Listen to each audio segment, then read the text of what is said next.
Hello, this is Pulse000 and this is my tutorial on how to get things from Blender into Unreal Development Kit. Well, we have our cube right here. I'm just going to go ahead and scale it down a little bit to 0.1 along the z-axis. To scale it down on the z-axis, and just hold down Control to get more accurate scale. Yeah, scale it down there, and then just press S and X, and then Control, and I'm just going to drag it over to the next full cube. Same thing for the y-axis. Okay. Now what we want to do is just go ahead and add another cube, and I'm just going to go ahead and make that big. Then I'm going to bring this over here, and then move it over there, and bring it up.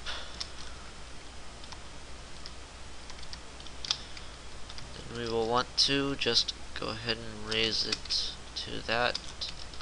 You can really raise it to whatever you want. You might not even do the exact same thing I'm doing right now, but once again, this is just an example. Okay, so now we just bring that over. Yes, select both of those. Okay, now that we have all four of those little stands, we're just going to select this. I'm going to bring this on top. The reason I did this is because I know some people would be thinking, oh, why didn't you just do this all as one mesh in edit mode? Why did you do it as 6 different ones? Well, I'll tell you why, because it won't create a complex collision without you having separate meshes. We'll join them together later with Control J, but for now press Shift D, which duplicates. Sorry for not mentioning that earlier. Anyway, we'll just move that over there, and for each of these we will name it UCX underscore. You don't need anything after the underscore. Just Control C and start placing that name on all of the duplicated parts.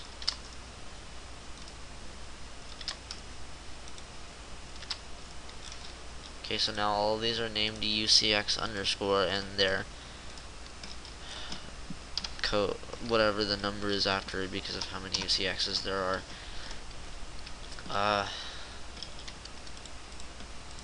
Now I'm just going to go ahead and select all of them. I don't know if this will work. Bound, nope. So just wire bounds, wire bounds, wire bounds, so on.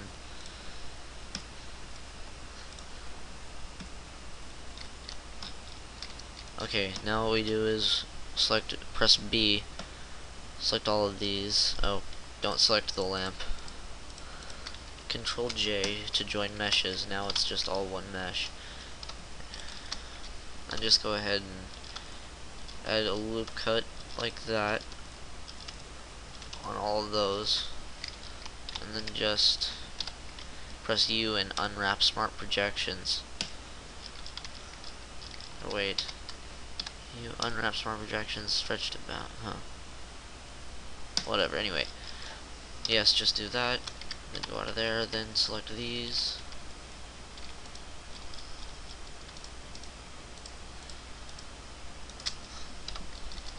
Just drag it over that again. And now see, it has like a box outline to it.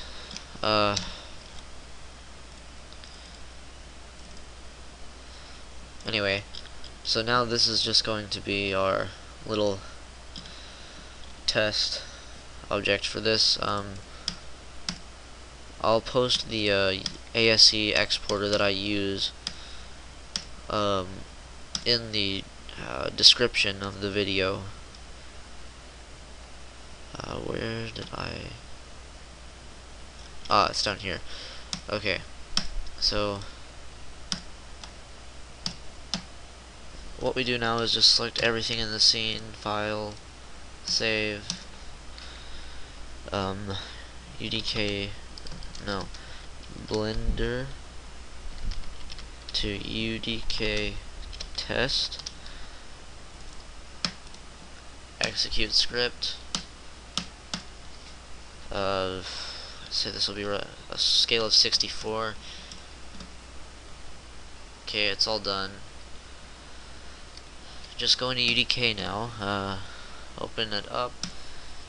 Since we're doing a test, I'm not really going to create my own package, but just select package 0. I'm using the April version of UDK, the newest one that's out.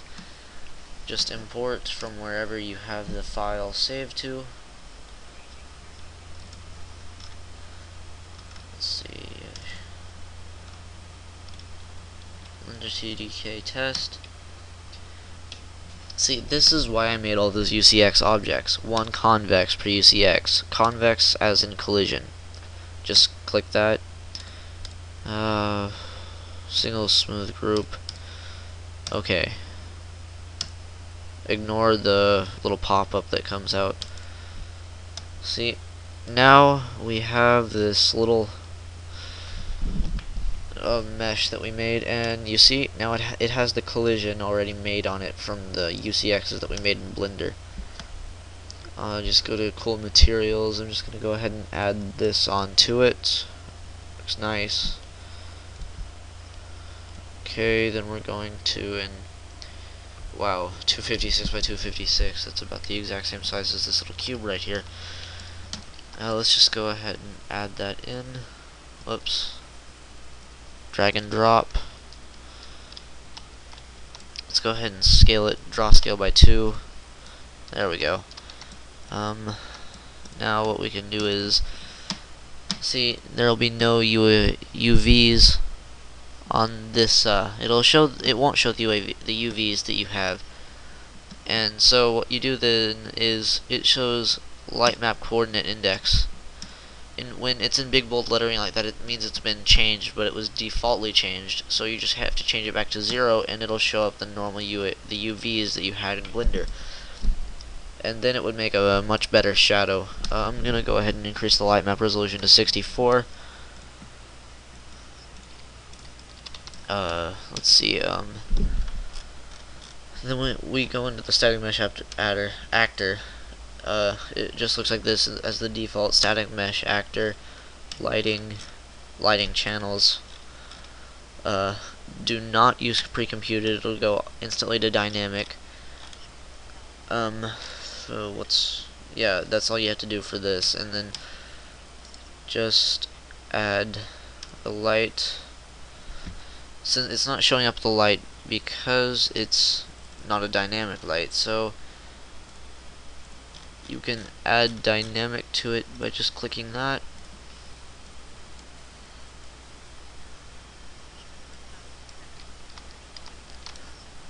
Now we're just gonna go. We'll wait.